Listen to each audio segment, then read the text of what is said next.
maju masuk dari tol Leces, kemudian mau mengarah ke Surabaya.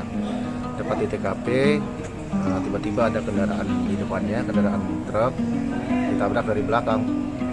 Kemudian kendaraan truknya melarikan diri. Berarti mobil yang ditumpangi ini menabrak bagian belakang truk ya? Menabrak bagian belakang truk. Dan untuk penumpangnya kan, informasinya artis debu.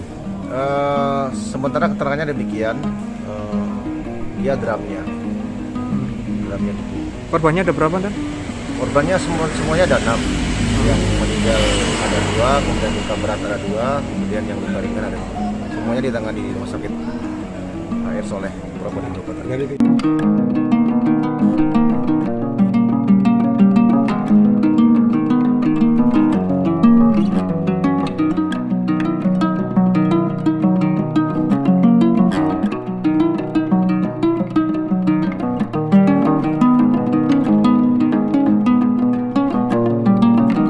Terima kasih sudah nonton.